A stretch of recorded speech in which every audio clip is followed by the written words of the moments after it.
Good evening and welcome to Tucker Carlson tonight. Congress is still trying to come to an agreement on DACA. That's President Obama's program that gives work permits to illegal immigrants who arrived here as minors.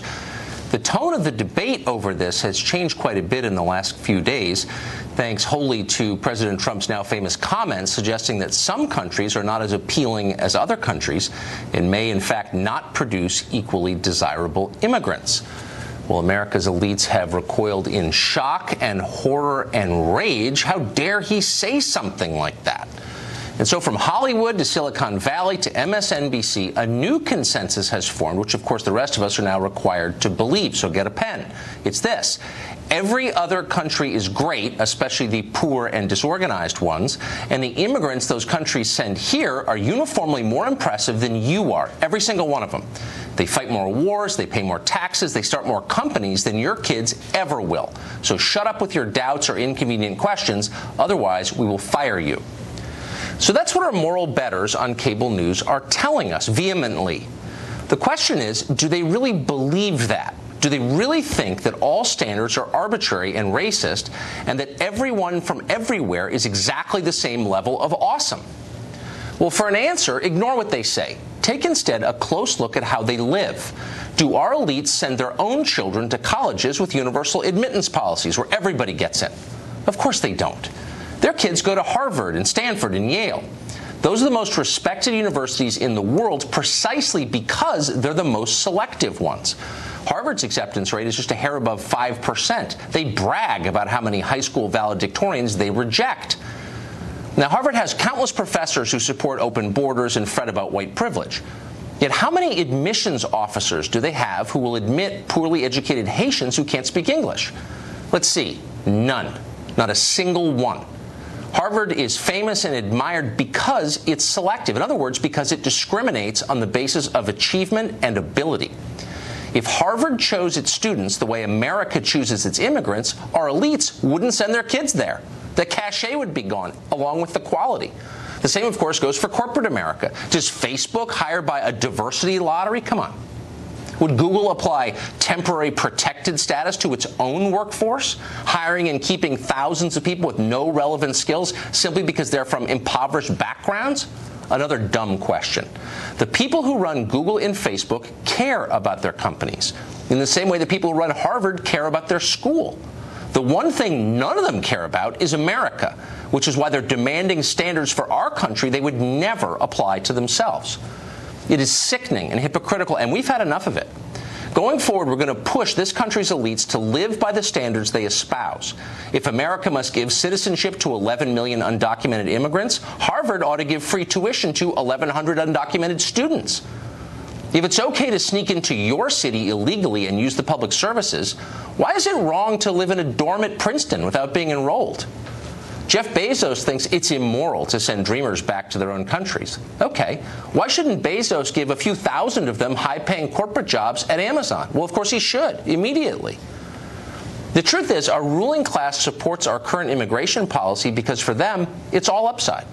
They're not standing in line in crowded emergency rooms or sending their kids to chaotic public schools or competing for jobs with people who will work for less than they will. For them, open borders mean cheaper labor and bountiful household help. And above all, the sense that unlike you, they're good people. They care. They're not bigots like those voters in Kentucky and Ohio. What our rulers need is a strong dose of reality, a sense of what their policies mean for everybody else. So let's give them that. You can send your ideas to us on Twitter. You can do that by sending your tweet to @TuckerCarlson. We're interested in what you think. In the meantime, we're joined tonight by Cesar Vargas. He's both an illegal immigrant and an attorney in New York. Mr. Vargas, thanks for coming on. Tucker, Happy New Year. Happy New Year.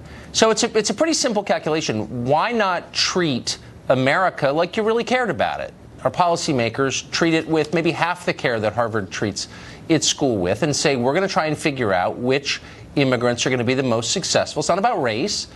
But it is about the massive amount of data we have on how people do once they get here. And people who are more likely to succeed will get preference, and those who are less likely to succeed won't. What's wrong with that? Well, two very important points. The first point is that the United States is not a company. The United States is not a school. It's a nation. Second point, we want to make sure that we scrutinize every person coming here into the country. We want to make sure that they don't have any terrorist background. We want to make sure they don't have a violent criminal record.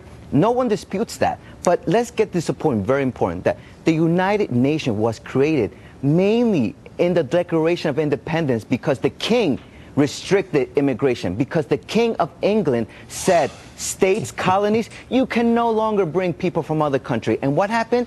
American Revolution, a beautiful idea of this nation came about. So this is not about just about. Was spurred because King George was a restriction on immigration. Okay, that's a whole history, other show where I try to educate you on independence. Okay. All right, okay. But let's just back up a little bit. You said that the two standards we need to apply are people aren't terrorists and they don't have a criminal record. Would you apply those standards in your own life to anything? I'm going to hire this person, I'll let him into my school, I'll marry this person, just as long as this person doesn't have a terror background or a criminal record. Shouldn't we aim a little bit higher than that if we really cared about the country? Of course, we want to have standards. But at the same time, what made this great nation is what we see in the Statue of Liberty. Give me your poor, your huddled masses. And look, your ancestors came here when they were poor. Many ancestors of the founding fathers came here when they were poor. And now look at you, Tucker. You're a successful Fox News host. You're kind of missing it. And this is not. Wait, so and a better life for them. We're not in the 18th century now. And if you really care about the country, you think deeply about what's going to make it better and safer and more prosperous, happier, more cohesive. You don't adopt a faith-based approach that says there's an inscription on the bottom of a statue in New York Harbor, let's just roll with that and hope for the best. You don't do that. So why wouldn't you say, for example, I'll throw a stat out here. You tell me if you think it's relevant. So the Science Talent Search Competition tries to identify kids who are good at science, which is like a pretty good measure. It's tested students in America. 14 of the top 40 had Indian immigrant parents. So that would suggest, well, gee whiz, that and a lot of other markers suggest that the Indians do pretty well. Why not encourage a lot more Indian immigration? Why would that be bad? Well, we want to make sure that we attract the best, obviously, but we want to attract people who have a belief of what it means to be American. Someone who believes that if they come here, work hard. That is what makes this nation great. It doesn't mean about people, hey, give me your scientists, give me your engineers. It says if you work hard, you can be an American. Okay, so how about we apply that? No, okay, then we can roll with that too. So we're not going to measure success or intelligence or anything like that, just hard work. So then you wouldn't be against saying, if you're here as an immigrant, you take no public benefit of any kind. You can't go to an emergency room for health care. You can't, I don't know, use emergency Medicaid for your health care. You can't take any kind of program at all, right? Because why would we bring people here and then give them free stuff? Would you be for that? Well, I am for no taxation without representation. You're not for that. You're not for that. If immigrants pay what about taxes, the hard work they part? should be able to get protection. They should be able to get health care if they're paying for their own doctor, if they're paying for their own security. I think that's fair. I think that's what this nation was all about. Would it be fair for the people who own this country, which is its voters, its citizens, to say we're going to do just a really simple cost-benefit analysis on every immigrant? Are you paying in more than you're taking out in services? How about that? And if you're not, you have to leave. What would you think of that? In 2016, undocumented immigrants contributed $2 trillion to the U.S. economy. Don't give me generalizations. Let's be very specific. Hold on. Let's be very specific. Hold on. No, slow down. How about in each specific case we say, if you're an immigrant here, really simple, prove that you're producing more than you consume. If you think that's the point, that's the criterion we're going to use, would you be for applying that standard? I'm for the American people. I'm for Republicans, Democrats coming together and come up with a solution. Standard. Okay, so you're not really for any we're working together for a solution. Are you? I want to create standards that work for everyone. I want standards. How about standards that work for Americans? Wait, but hold on. It's not for everybody because America doesn't exist to help the populations of other countries. It exists. The government exists for one reason, and that's to look out for its own people, its voters. It's a democracy, as you may know. So why wouldn't the American people have a right to say we're only admitting people who can demonstrate they make this country better? Not in some general sense, they're all valedictorians and war heroes, but like in a very specific mathematical sense. What would be wrong with that? Because this nation is such a great place, because we have allowed the poor, the people who were hungry back there. Your ancestors were poor. Your ancestors of your viewers. Well, you don't know anything about poor. my ancestors, and now for one look at them. thing. But, so but it's not that's about kind just of not now. the point. It's about My ancestors what we wanted the future of this country to be. Listen, for me, I want to make sure that I'm here as an attorney representing veterans. I'm representing military families. Okay, Why? come on. It's not because I want to be Let's able to. have a rational conversation. No, hold on. You're capable of you're capable of it. Let me ask you a really simple question. If more immigration always makes the country richer, then why does the state with the most immigration, which is California, keep getting poorer? It now has more poverty than any state. 1 out of 5 Californians is poor. If immigration makes us richer, why is California getting poorer? What's the answer to that, I wonder? Well, I would just say that California has a surplus of more than $10 billion into the state economy. Why? Because many factors, but because it's a welcoming state. So well, wait a second. No, but hold on. California's gotten, slow down. California's gotten poorer. 1 in 5 Californians is poor. That was not the case when I grew up in California. It has the most immigration. So if immigration always makes us more prosperous, why is the opposite happening in California? It's a very simple question. Well, I think there is many factors. I don't think it has to do with immigration. I think it has to do with the fact that we need to manage budgets right. And I think Republicans and Democrats would agree on that. So immigrants is not just they have nothing to do with it. Even though California is now poorer than Mississippi, immigration, which is the main thing that separates California from Mississippi, has no role in that because why? Do you have data on that, or you just kind of don't want to admit it like everyone else? Well, I also don't think that we have data to blame immigrants for every problem of the world. No, we're giving them credit for every success. We're saying this country's rich because of immigrants. Here's a state with the most immigrants. Why is it the poorest state? I mean, am I being crazy? I think it's a fair question. Well, I also say that California has a surplus. Right now, the economy is doing very well. And why? Because many have immigrants. So I could always also say that immigrants are, California is doing great because of immigrants, but there's many factors into play. But I would just say, Tucker, that, you know, at the end of the day, our nation is about Statue of Liberty. Our nation is about us having an economy where people can be welcome. Why don't we stop with the magical thinking and get real? Because things are changing really fast in this country, and we care about our country. Absolutely. We want it to be the best it can be. And the point is not to make other countries happy. It's to protect our people. So I hope you'll give us a pass on trying to think that through in a rational way. Let's work together on this. All right. Caesar, thanks for joining us. Thank you so much, Chris. Andrew Klavan is a contributing editor at City Journal. He just wrote a piece that has been pinging around the internet like samizdat. It's responding to President Trump's immigration remarks, and he joins us tonight. Andrew, thanks a lot for coming on. Hey, thanks, Tucker, for having me. This is one of these pieces that probably 1 in 3 of our viewers got by text this weekend, but I just want to read the first line, which kind of crystallizes it. Nothing scandalizes a leftist like the truth. That's your opening. What does that mean?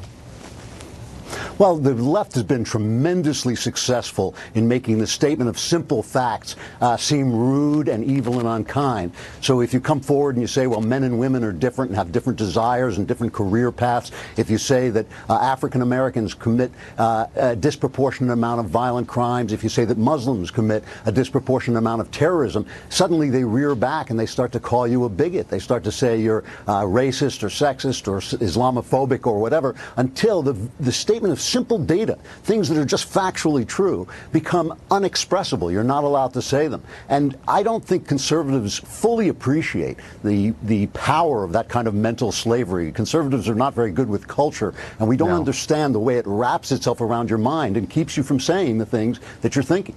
But shouldn't all American citizens, regardless of political party or philosophy, just by virtue of being American, demand to live by the standard we always have lived by, which is truth as a defense? You may not like it, but if it's true, I have the right to say it. Shouldn't we stand by that? Yes, and it usually, you know, it used to be that the First Amendment and the fact that Americans just tend to be kind of loudmouths and say what comes into their heads, that used to protect us. But the left has been exceptionally good at making sure, I mean, look, we've learned just last week that Twitter is shadow banning conservatives. We've seen how Google fires a guy who states something that's politically incorrect.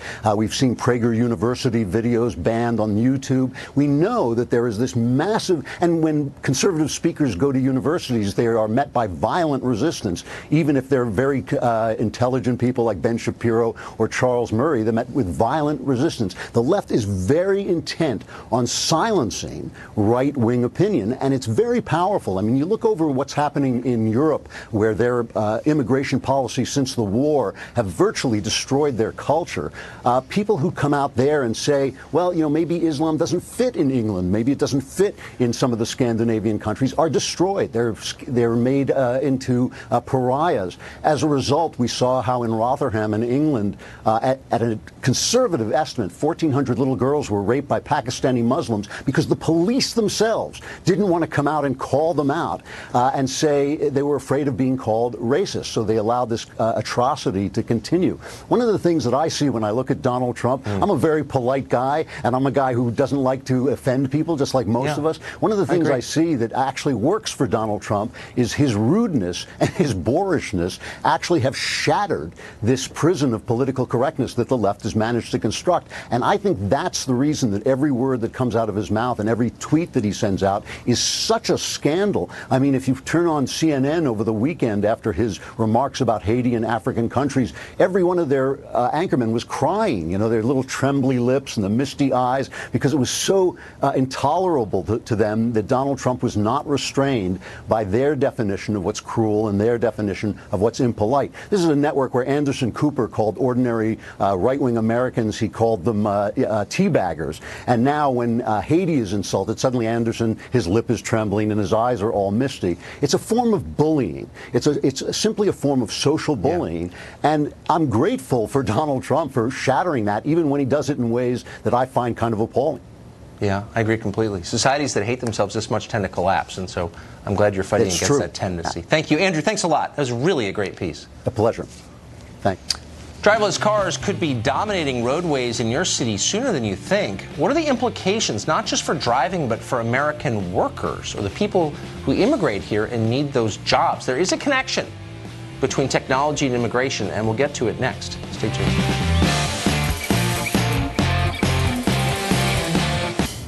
The driverless car revolution could be here sooner than we think. In fact, a lot of revolutions could be here sooner than we think. But in this case, General Motors has requested permission to test drive its Cruise AV car as early as next year. That car has no steering wheel, no pedals. It would truly be self-driving without any human backup. If that test is approved and succeeds, it would send a shockwave through the American economy. And very few people are talking about this, weirdly. But it turns out that more than 5 million Americans earn a living by driving trucks and taxis and delivery vehicles. A lot of these jobs are the last remaining ones that provide a decent living without a college degree. But instead of preparing for this coming wave of unemployment, American elites seem to be determined to import more drivers, even as they make cars driverless. Only 4% of New York City cab drivers, for example, were born in this country. Nationally, 47% of taxi drivers and chauffeurs were immigrants. Is it really wise for this country to import workers for jobs that may go away very soon? It's a real question. Austin Goolsbee is professor of economics at the University of Chicago's Booth School of Business, and he joins us tonight. So, Austin, I think that's a fair question and a real one, but it's not just limited to driverless cars. So I'm sure you saw the McKinsey report recently that said by 2030, 73 million American jobs could disappear because of automation. So let's say that's, hysterical by double. Let's just say it's half that. It still raises questions about our immigration policy. Why are we importing people for jobs that are disappearing? Well, first, let me applaud you, Tucker. I think you should be thinking about these big think issues, and anybody who was going to criticize you for that, I think is wrong. We should be thinking about that. Now, no one seems to be. But... in my opinion, you're mixing up the timing a little bit. So the immigrants already came to the country, and now they're filling the jobs that are there. Nobody's saying, let's develop driverless cars and let's import foreign drivers to drive cars that no, but that we import over a million. No, but hold on. But we're continuing to import without any abatement at all because the Democratic Party is demanding it. More than 1 million low-wage workers every year, low-skilled workers. So, what are they going to do when these jobs go away? It's just a simple question. Okay, the simple question, for the last 100 years, as jobs have been replaced, we've created jobs in new sectors. So as automated assembly lines got more and more roboticized. People moved into services. So now some 75–80% of the economy are service jobs. What we've seen in immigration historically is if we are in periods with low employment growth, not that many immigrants want to come to this country.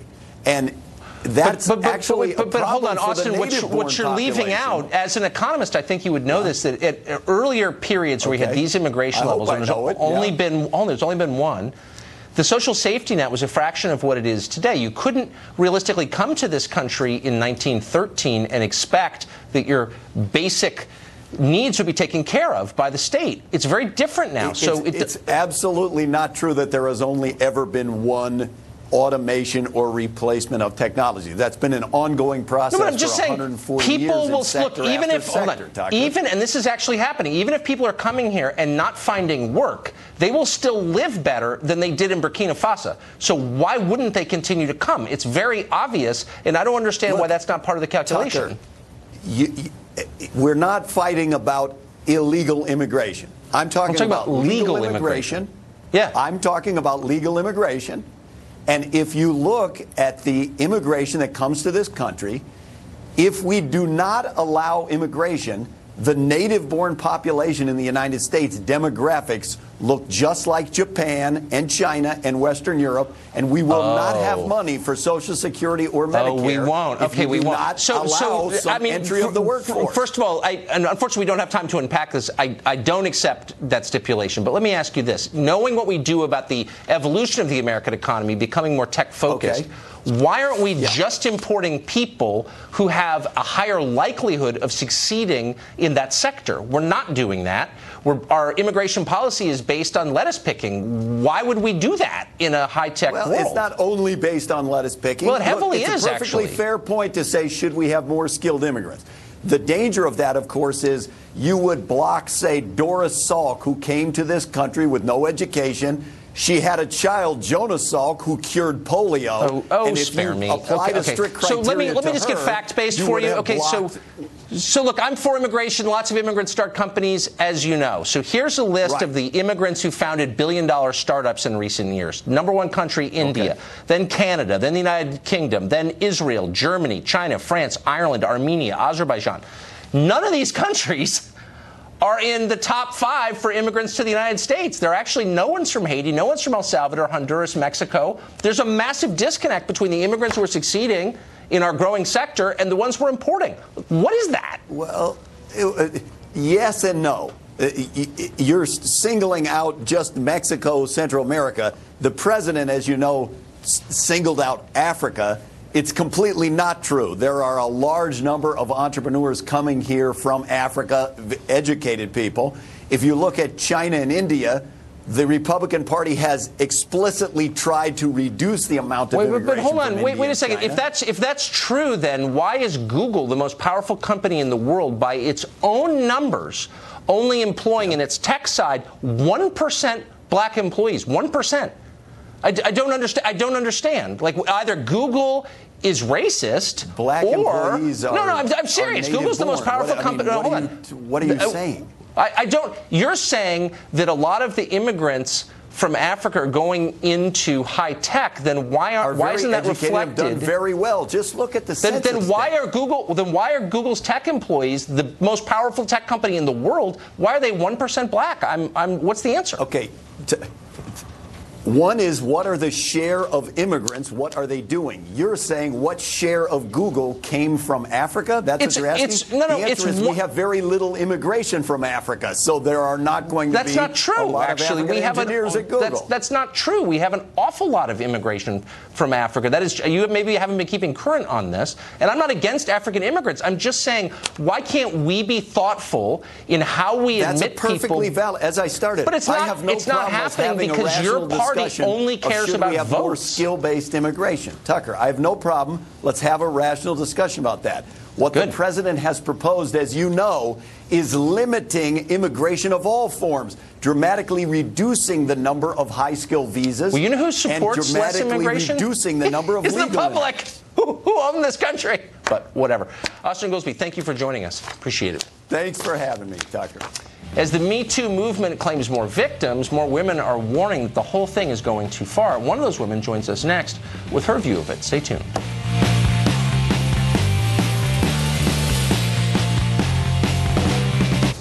Well, the Me Too movement continues. It continues to bring down more and more people. As it does so, some are beginning to wonder and raise voices of dissent, warning that the innocent may be having their lives ruined. Last week, Hollywood star Liam Neeson warned that post-Weinstein backlash against sexual harassment is morphing into a witch hunt. Yes, there is a bit of a witch hunt happening too. In what sense? There's some people, famous people, being suddenly accused of touching some girl's knee or something, and suddenly they're being dropped from their program or something. Heather McDonald is a fellow at the Manhattan Institute and another Me Too skeptic, and she joins us tonight. Heather, thanks a lot for coming on. Thanks, Tucker. So where do you think this is going in the Me Too movement at this point? Well, it's going towards the disappearing of men. We're going to see a wave of new gender quotas throughout the economy on the assumption that if we don't already have proportional representation of men and women across workplaces in science and computing and in entertainment, it's because of gender patriarchies and harassment, which is simply not the case. What we're seeing really, Tucker, is sexual liberation having a nervous breakdown. Before sexual liberation hit in the 1950s, you had a set of traditional norms that recognized this basic truth. Men and women are different. It's not social construction. Men and women have different biological drives. Their libidos are different. And we had a set of norms that restrained the male libido, norms of gentlemanliness and courtesy and chivalry. And we had a default for premarital sex for females that was no. And that gave females the power to say yes, but they didn't have to negotiate with the male libido at every instance of some drunken coupling. Sexual liberation threw that all out and said men and women should go mano a mano on the sexual battlefield. They're equal in their desires, equal in their responses to casual sex. And it turns out when you set the default at yes for premarital sex, a lot of women have a hard time negotiating a no. And instead of recognizing that we've sort of screwed up the default settings and are working against biology, women are blaming the patriarchy when the opposite is the case. Whatever its effects, it has not made women happier the last 50 years. I mean, there's been a longitudinal study on this, and American women have not become happier. I wonder if you destroy men or complete the destruction of men, they're pretty close to being destroyed, I would say. How does it help women exactly? And what will be the effect on women? I think you're going to see a lot of regrets. Why aren't men courting me? And basically, civilization has been created by people with very powerful egos. It is of no relevance to me whether they were male or females. I want a meritocracy. I want people with drive to succeed. And if you have a rule that says powerful men should be out of the picture, I think we are going to reach a civilizational stasis. Yeah. I mean, this has profound consequences. I don't fully understand all of them, but I can smell it. This is a big deal. Heather, thank you for shedding some light on that. Thanks, Tucker. Well, there's all-out war in Silicon Valley. Conservatives are accusing Twitter and Google of censorship because they're committing it, while Facebook has been accused of kowtowing to the Chinese Communist Party because it is. Mark Stein joins us in a minute to weigh in on the Valley's many crises. Stay tuned.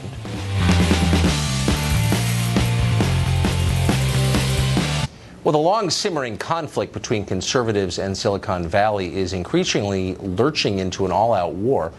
Just last week, James Damore sued Google for firing him over an internal memo on diversity that was basically unremarkable by normal people's standards. Now, conservative journalist Chuck Johnson has sued Twitter after it banned his account. Milo Yiannopoulos and Roger Stone threatening to do the same thing. New videos, meanwhile, from Project Veritas suggest that Twitter deliberately shadow banned certain users, likely for politically motivated reasons. Twitter, when we asked him, didn't really deny it.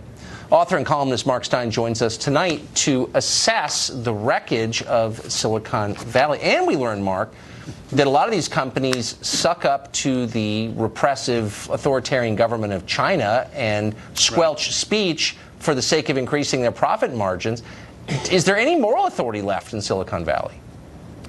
I don't think so. China is the last big market to conquer. It doesn't really make a lot of difference in money terms, but down the road they see it as that. And if you look at it in particular, the internet has, in the last 10 years, I love the internet. I preferred the internet 10, 15 years ago. In the last decade, it's dwindled down to a duopoly. Basically, Facebook and Google, who between them take 84% of the digital revenue on the entire planet, excluding China. And that actually means that Google and Facebook account for over 30% of all revenue on the planet. So they're basically beyond market pressures, and they have a highly ideological, politicized staff who, as we saw in these leaks from Twitter, basically are glorying, reveling in the power they have to do down their ideological foes. So I don't understand, a really simple question since I live in Washington. Here you have two companies, at least two, that are operating what is textbook monopoly to the detriment of consumers in this country. They're really a threat to the U.S. government, and they're more powerful than the U.S. government. And the U.S. Congress, which is charged with overseeing this and preventing this from happening, throws up its hands and says, I don't see any violation here. I don't understand how they could sit impotently in the face of this threat. No, well, I thought Senator Lee was rather unimpressive on your show a couple of days ago on this, Tucker. Very disappointing. In a sense, we are in a very potentially dangerous situation here because, as you say, this is a de facto Google, Facebook monopoly around the planet. And if you look at, for example, the European Union, Angela Merkel actually wants Facebook. She's caught on tape with Zuckerberg, in effect asking Zuckerberg to control and enforce the restriction of sort of right-wing populist movements in Germany. Theresa May in Britain looks on Facebook and Twitter in the same way, that she wants them to be her enforcers. And so I think the danger here is that in America, in the European Union and elsewhere, in a sense, the natural political inclinations of Facebook and Google are incentivized by craven politicians. There's a kind of logic. If you want to steer clear, they're beyond commercial pressure now. Only antitrust pressure in Washington or in Brussels could restrain this entity. But in a sense, they've found a political sweet spot that incentivizes the left-wing thought control they're engaging in. And yet Republicans control almost all levers of power in the U.S. government and are doing nothing. Maybe later in the week you can come back on and tell me what the point of voting for them in the first place was. I'd be interested to know. That may be... That may be a very long and depressing program. It might be. Mark Stein, thank you as always and for your wisdom. ratings bomb to boot. Thanks a lot, Tucker. Thank you. We've got new developments in the mystery of the Mandalay Bay shooting in Las Vegas. Stranger than you would imagine. We've got them. We're right back.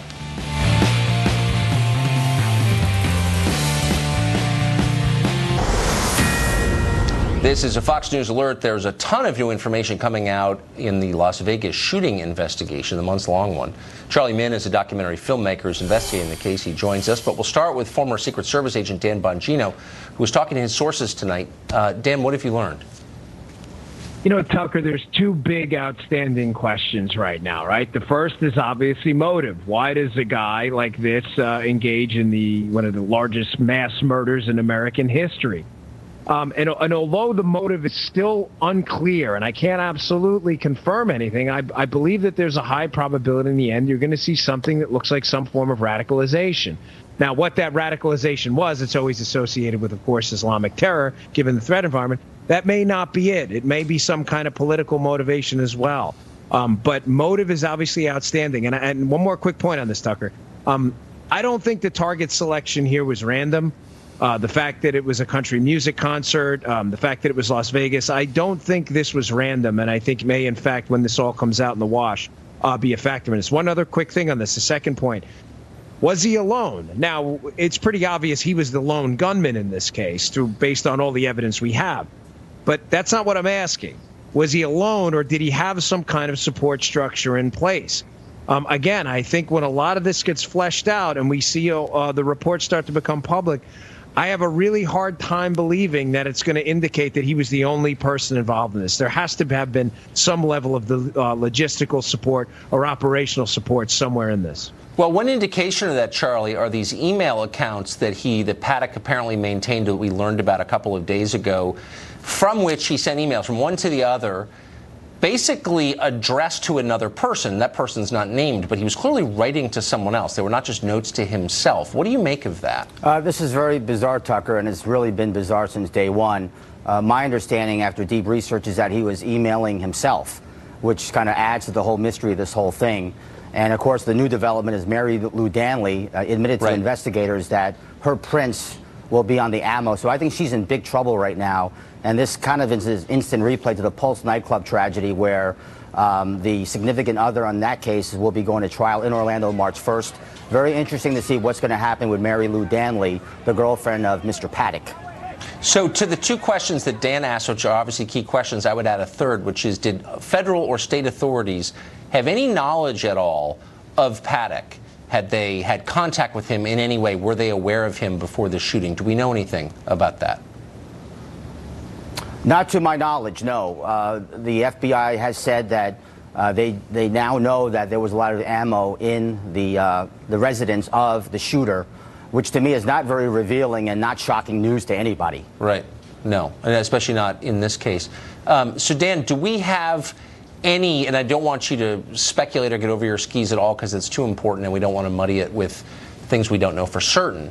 Sure. But do you have any understanding of why it's taking so long to get basic information out of this investigation, and any indication as to why it seems to be conducted in this kind of haphazard, sloppy way? You know, I do, and I always appreciate you wanting to stick to what we know. I mean, I think that helps, despite the fact that the government has been, I think, unnecessarily cryptic about this, which has fostered a bunch of conspiracy theories. Tucker, think about it here, just from plain speak. There is a very serious economic and financial incentive for a lot of the, potential secrets in this case to be kept quiet for a while, and to keep this off the front pages until the news blows over. I mean, it's very obvious. It doesn't take a conspiracy theorist to figure out you're one of the major tourist attractions in the world, Las Vegas. There's a lot of outdoor activity on the Strip. You don't want on the front page of every paper from now to perpetuity the fact that you could be subjected to sniper fire from a building in the Las Vegas Strip. No, I know. I mean, big companies should not have influence in criminal investigations. I mean, that's like justice 101. I'm not justifying it. No, I think you're right, but you're right. That's clearly what's going on, and I don't even want to think that that's true, but it clearly is, and it's distressing. Gentlemen, thank you both for that update. We'll be back, I think, with a lot of those. Meanwhile, Hawaii, the state, had 30 minutes of panic over the weekend, as you saw, after officials mistakenly reported an incoming ballistic missile. That's bad, but what did they do about it? What happened to the guy who made that mistake? We've got an update coming up.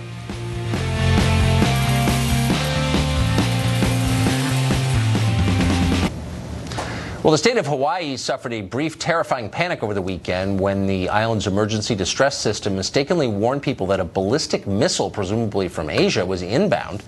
Despite causing a major panic, officials have quickly labeled the whole affair just an unfortunate accident. Someone pushed the wrong button, they said, and they tried to move on. Should they move on, though? John Fund is a national affairs columnist for National Review, and he says someone should lose his job over this mess. John Fund joins us tonight. John, I think it's a very fair point. I mean, has it always been the custom in the United States that when you commit some massive screw-up at work, everything is fine? I mean, when did that start? Well, I think 2001 was a watershed. After 9/11, we had 18 intelligence agencies who failed to detect the terrorist attacks. Yeah. As far as I know, no one got fired, no one got demoted, and no one resigned. So what are the long-term consequences of this, where no one's ever held accountable for anything? Your earlier show segments, a slow decline in civilization. If people won't take personal responsibility, if we don't hold people to certain standards of behavior and performance, we go downhill. So if your job is to maintain or operate an emergency alert system and you accidentally tell people they're about to die in a nuclear holocaust launched by North Korea, what should happen to you? Like, should you keep your job? Well, right now the guy has been temporarily reassigned. I think more disciplinary action is necessary. But the guys above him really failed. The people who were in charge, they basically had a system in which there was no way to countermand the alarm. There was no way to send out a false alarm. That's why it took 38 minutes in which 1.5 million people were terrified in order to correct the mistake. That's unacceptable. So we should have discipline at the top and discipline at the bottom. So, by the way, just for the record, since we're on this subject, there's a lot of speculation about what actually happened. We're buying the press the wrong button explanation? Apparently, the fellow clicked the wrong button on the computer, and then he was asked, "Do you really, really want to do this?" And he said yes. That's apparently what happened, and he didn't know it was going to. He didn't know what he had done until the mobile phones of some fellow employees started going berserk. Unacceptable behavior by him. Even more unacceptable lack of safeguards on the part of his bosses. Yeah, maybe this is why you're more likely to die in your job as a federal employee than to be fired. I don't know why I'm laughing. It's not funny. John Fund, thank you for pointing that out. Certainly in the state of Hawaii, that's true. Exactly. Good to see you. Sadly, our show is over. An hour slept through our fingers like sands through an hourglass. Tune in every night at 8 to the show that is the sworn enemy of lying, pomposity, smugness, and groupthink. Don't forget to DVR it if you can figure out how that works. And if you can, good luck. And again, we said at the beginning of the show, we're going to try to make the people who run this country, its elite institutions, live by the standards they have set for the rest of us, which is no standards in our immigration policy. If you can think of ways to help us make that point, tweet them to us, @TuckerCarlson. That's it. Good night from Washington. Sean Hannity's next. All right, Tucker. By the way, that's a great goal. I'm on board. I'll be tweeting at Tucker. Thank you, Sean. Good show tonight, as always. Thank you. And welcome to Hannity. All right, we have so much